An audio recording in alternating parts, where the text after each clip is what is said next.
Hello and welcome. You're listening to Leveraging Thought Leadership. I'm your host, Bill Sherman, and today we're talking about one of my passions, organizational thought leadership. That is, the people who create, curate, and deploy thought leadership on behalf of their organizations. My guest today is Steve Markman. Early in his career, he headed up the conference divisions for organizations such as Comdex and the Conference Board. Then, in 1994, he launched his own firm, Markman Speaker Management, where he's provided executive visibility and speaker bureau services for hundreds of Fortune 500 and professional services firms. Welcome to the podcast, Steve. Thanks, Bill. Happy to be here. So let's start at the front side of your career. You were working for organizations that were putting on large conferences and events. And I think it's fair to say they required hundreds of speakers. And so you were constantly in search of speakers. Tell me about that process and tell me what you were looking for in terms of speaking. Give me your point of view from the conference producer's point of view. Sure. Well, so you're right. I spent about 15 years at the front of my career doing conference development and speaker recruitment. And only when I started my own business did I switch over to speaker placement. So in terms of the development of the conference, and the conference board puts on, probably hundreds of conferences a year. Comdex was the largest trade show and conference in North America of any type. At its peak, it got 200,000 people coming to Las Vegas, basically destroying it. No, not really, but they really had miles and miles, literally 35 miles of exhibit space. So it's a huge endeavor. In terms of the conferences for both the Conference Board and Comdex and any other conference, I would say that the most important thing in terms of getting the right speakers is to be able to get people who understand that it is the content. It's the content, stupid, right? So it doesn't matter how good you deliver, you still have to have content. Can you have good content and bad delivery? It depends. Sometimes, yes, that's actually a lesser of two evils versus having great delivery and bad content. People will walk away saying, wow, that was a great speech. But they won't remember anything that anyone said about a week later if the content wasn't good. So that's the first lesson of a conference producer that they should always realize. So let me dig on that a little bit deeper. So if you're the conference producer and you say content is important, how did you evaluate quality of content and how did you make those decisions from that perspective where if it wasn't a relationship or someone you already knew as a speaker, say it's someone sight unseen? Sure. Well, most of the speakers work for companies, right? So they were the senior VP or of a major Fortune 500 company talking about, say, marketing programs in their company, or the CIO talking about how to integrate digital into their company, whatever the case may be. So they came with a certain gravitas, a certain subject matter expertise. So is there a little bit of faith that someone who has been doing something for 15 to 25 years knows what they're talking about? Sure. Not on the delivery side, but certainly on the content side. And they typically will have had some writings, perhaps, if they're a consultant or working for a large consulting firm, white papers and so forth, that would also add credibility to the assumption that they have certainly the content part of it. Whether they could deliver that in terms of being articulate and interesting, that's another question. So you're relying a little bit on the logo and the title of the person, but you also said checking out their publication history. So you were looking to see, have they written, have they published, have they established some thought leadership in the space before, or is this their first go out, right? Exactly. That's correct. Okay. So let's talk about it from the organization's perspective. And we can call them executive visibility services. We can call them unpaid speaking events. But let's talk about it as to, from an organizational perspective, why is it so important? What are they trying to achieve? And how do you make it work? Right. So that's a multifaceted question. In terms of what are they trying to achieve, speaking is another avenue by which people can demonstrate their thought leadership, right? So they can write books, they can do articles in publications online and otherwise. They can create white papers, they can do all sorts of printed word, and of course, major best-selling books. They can do all these printed word stuff. But getting in front of 25 CEOs or 2,500 people at a major conference or convention really gives them an opportunity to demonstrate this thought visibility. And why is it important? For the same reason that the other stuff is important. It's boosting visibility. It's demonstrating that they have the thought leadership that gives them the credibility as a potential seller of whatever service they have, right? So what I certainly try to do, and what the thought leaders in companies should do, is basically be in front of those folks, the audience that mirrors the audience that they are selling into.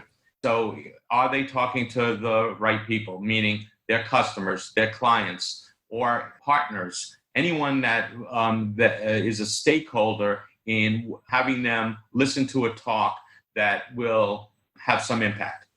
So that seems and suggests that you need to be sort of really focused on who you're trying to reach, because if you go after large podiums versus, smaller events and conferences. And so I think there's a prestige tied to the large events that people go, oh, that was a really big stage, therefore it must be the showcase of our speaking strategy. But you're suggesting something different. Go a little bit further on that and connecting it to the audience. Right. You really have to do your homework. You have to do the research to see who is in the audience, because it could be a very large conference that gets 600 or 700 people. But if you don't do the homework, you may find out that it actually isn't the right audience, because the titles of those folks are too low level to have any influence on ever becoming a customer, if that's what you want. If you want to be able to have someone to talk to that might buy your consulting services or your financial service or whatever the case may be, you're a consulting firm or you're just a Fortune 500, consumer goods firm, you want to have people who you're talking to, especially if you're a B2B, that have some buying power.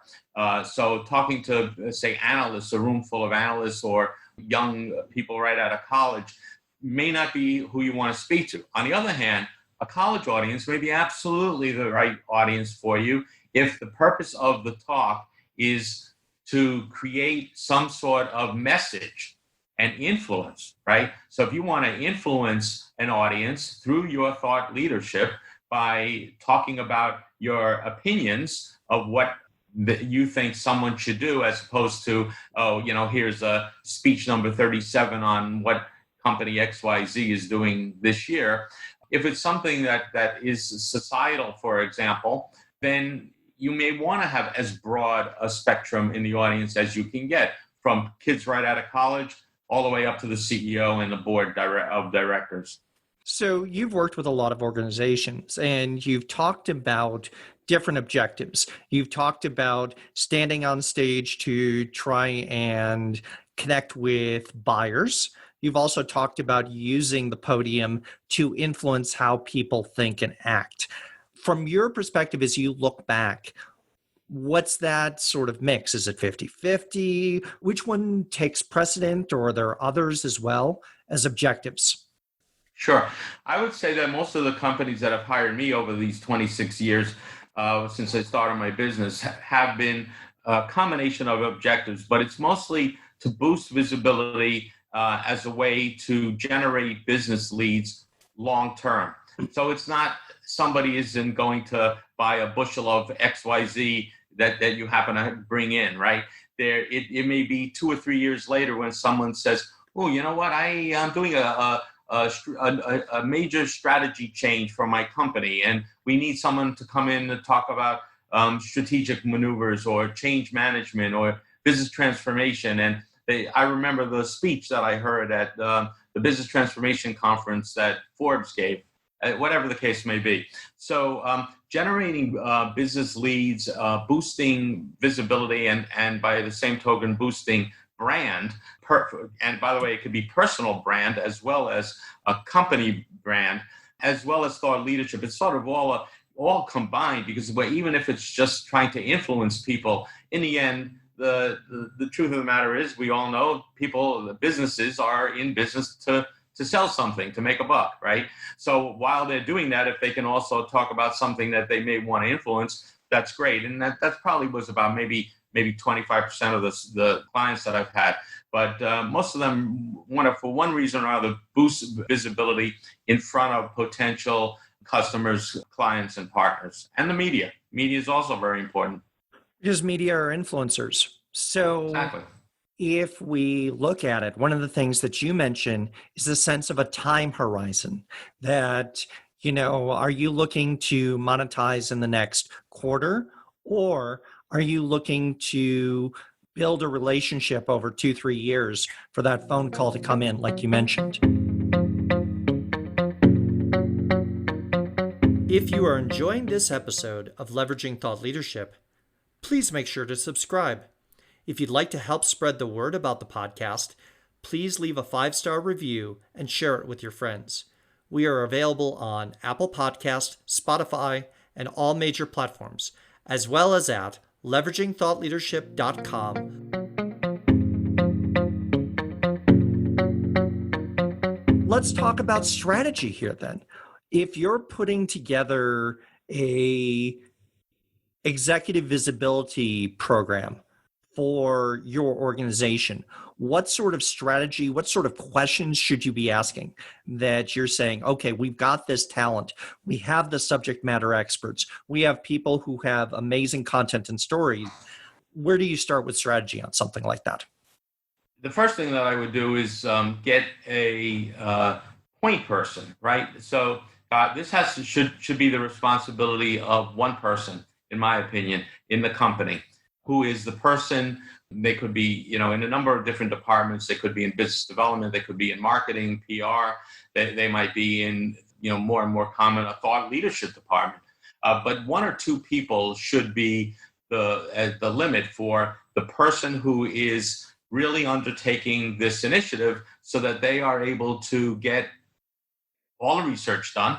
They are able to work with the speaker to understand what that speaker's subject matter expertise is, and be on the same page with the speaker as to who that speaker wants to talk to. If she or he wants to talk to CIOs, then the point person is not going to go after marketing people. Sometimes it's not obvious who they should talk to. Sometimes it's a combination.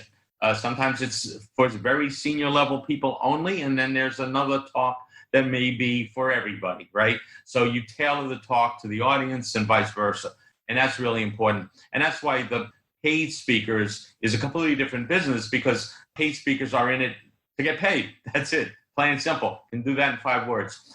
The thought leadership speaking and the speaking to get visibility, that's what I call delayed income, right? So it's deferred or delayed income, because it could be a year, 2 years, 3 years from now. It may never be any income from any one particular person in the audience, but you have created an aura of credibility and someone feeling good about that company when they leave, just like an advertisement might do. It's not necessarily going to have someone rush out and buy a car, but people have a good feeling about a company. And it may not necessarily be because of their product. It may be because of their philosophies.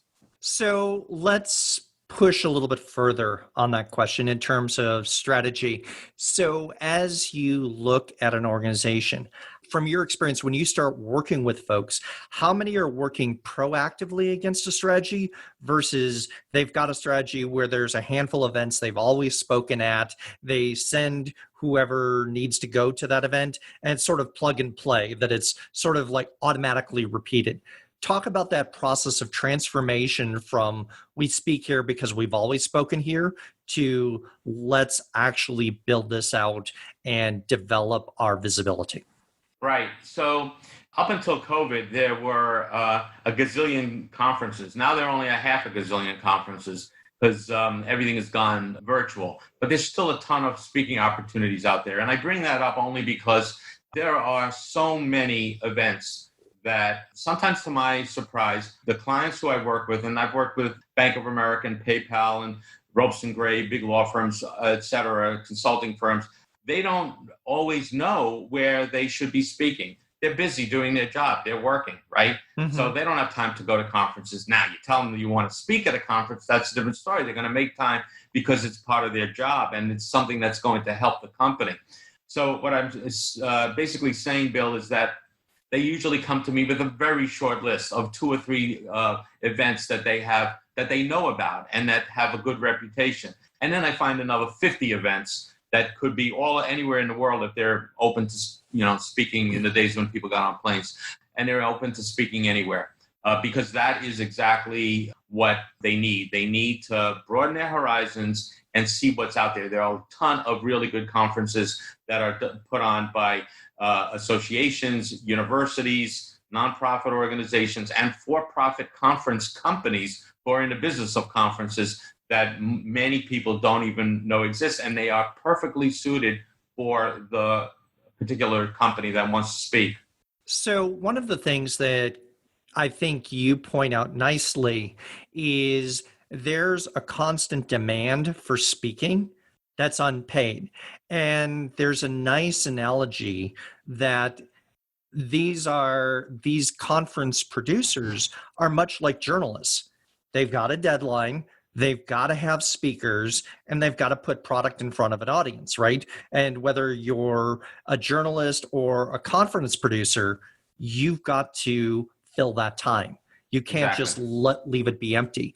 So with that, how does the pitch work for unpaid speaking and for that event? And is it like a PR pitch where you're pitching a journalist on a story? How do you make this work? Right. So the easiest way to answer that in terms of the analogy with PR is it's sort of like PR. And it's only sort of like it because there is a pitch. But where it's very different is it cannot be hype. It cannot be a sales pitch. That's the death of the proposal. And basically, you submit a formal proposal to the conference organizer. And there is, for big, large national conferences or international conferences, there's typically a call for speakers, a formal application that one has to fill out. And this is where the person who's appointed to do this in the company, that's part of their role, right? Because the speaker could be the CEO. He's not going to start filling out an application, right? So you want to have that person responsible in the company for doing that to fill it out. And it's a whole lot of things like the bio and the abstract. You have to have a 2 or 3 paragraph. Really, so that's the technical side of the application, yes. But there's a piece there that I was thinking as well in terms of PR. One of the values from having either a dedicated PR person or an agency is that they build and maintain relationships with people. And it strikes me that there's an opportunity as well in the speaking world for those conference producers to build relationships. Is that a fair assessment? And if so... Oh, absolutely. Yes. I have, just as a PR person knows a gazillion editors, I have a million, maybe not a million, but many, many conference producers and organizers worldwide in my contact list and maintain relationships. Sometimes I go to them, sometimes they come to me. There's not always a call for presenters. So a lot of times a conference organizer will call me and say, Steve, I need a speaker on such and such a topic. We're 3 weeks away. I lost a good speaker. Can you help fill it? So that happens a fair amount because of the relationships that I have with conference organizers. Well, and I think that's something that accrues year over year, right? And so there's value for having focused on this for a period of time. But let me ask this question. So you mentioned COVID, okay? How has the world changed for unpaid speaking because of COVID? Where do you see it going? And if you're looking at unpaid speaking to get your thought leadership out there, What should you be doing? What should you not be doing at this point? Sure. I'll start with the last one. What you should not be doing is sitting around waiting for COVID to go away. Besides the fact that it's not going away tomorrow, is also the fact that it's not going to change the conference world, because what has happened is there's been an almost total shift, at least for 2020, to virtual meetings. So in March and April, there were a whole bunch of conferences that were moved to the fall. Those fall conferences are still taking place, but they are now taking place virtual for the most part. So we're talking about the fourth quarter conferences, October through December. And so what people in companies that want speaking engagements need to do, the executives and their support, are basically the same thing that they have always been doing or should have been doing, which is to get in touch with the conference organizer, find out what the process is for submitting a proposal, whether it's the call for speakers, when is it coming out, or if it's just sending them an email with all the information that you need, the speaker bio, the abstract, that 2 paragraphs that is the goal of the industry that you have to have, because you can't just say, I'm here, I can speak, I have knowledge. You have to have a description of your talk. And it's just going to be virtual. That's all. That's the only difference. And are there less speaking opportunities? There are some less in numbers, because there are less speakers at each conference, because people don't think that 40 speakers are going to be paid attention to virtually. On the other hand, there are more of them. So most associations are putting on more events virtually than the total number they had in person, simply because they want to stay in touch with their constituency. And that's the best way to do it. And it's the easiest way to do it, because here we are, we're all home. Well, and it saves the need of travel. You can attend a 1 or 2 hour event with lower time investment and commitment rather than traveling cross country. So if you have a choice and you're looking from the organization side, you've got folks who are subject matter experts who may or may not be good speakers. You have some folks who are good speakers with less content expertise, but they're still qualified. How do you strategically align speakers and fit who belongs where? Because not everybody's a square peg that can fit into a square hole. How do you sort of manage the talent side from an organization? So when I'm brought into a company, it's a little bit different, because they have already decided, because people have stepped up and said, I want to speak, or someone said, hey, we need to be out there more. And they go and they recruit within their own firm volunteers. And so they come to me and they go, we have these 3 or 4 speakers. Oftentimes it's the CEO. It's usually folks in senior management. The only time I tell people that's not going to work is if it's a junior person who doesn't have a lot of work experience, not speaking experience, but work experience, because they don't have the credibility to show that they're a subject matter expert. And that's really more important than the delivery aspect. As long as they can, the person can deliver in a decent way, that I'm not going to hear from the conference organizer, they're not going to hear from the conference organizer that was terrible because the guy mumbled through the whole thing. I didn't understand a word he said, even if it's good content. So you need both. And I work with the clients, and if someone was doing it by themselves, they just need to make sure that someone is good on both accounts. I would say great on content, good on delivery. Those are the 2 objectives that they should aim for. So I want to start wrapping up here, and I want to ask you a question. So put yourself in the role of someone inside an organization, whether they're running communications or thought leadership for the firm, and they're focused on getting the message out there. What tip or advice around this world of unpaid speaking might not be initially obvious to them, but is something they can take action on that will improve for their organization's success? I would say the most important thing is to really get the commitment from someone who says, yeah, I'd love to speak. Because if they say they'd love to speak, and then the person, the internal person starts working with them and says, hey, Bill, that abstract that you were supposed to write, it's due in 3 days. And then Bill says, it's okay. I don't have time, I'll give it to you next week. Well, they lost that speaking opportunity because that deadline, just like as you mentioned before, editors have deadlines, conference producers have deadlines also. So got to get the commitment that they are going to do what they're asked to do and that they really want to go out and travel. Once they may write a great abstract, but then they say, clients come first. And that sometimes does happen and you can't help it. But for the most part, they should try to keep their commitments. And if they promise someone that they're going to speak, an organization that they're going to talk to, they should try to keep it. And then the other thing is what I mentioned before about sales pitch. Never a sales pitch. Don't talk about how great your company is, because that will be the death of the proposal. It won't even be accepted. And that's what kills a lot of proposals. Steve, thank you very much for joining us today on the podcast. You're welcome, and thank you for having me. This was fun. To learn more about Thought Leadership Leverage, please visit our website at thoughtleadershipleverage.com.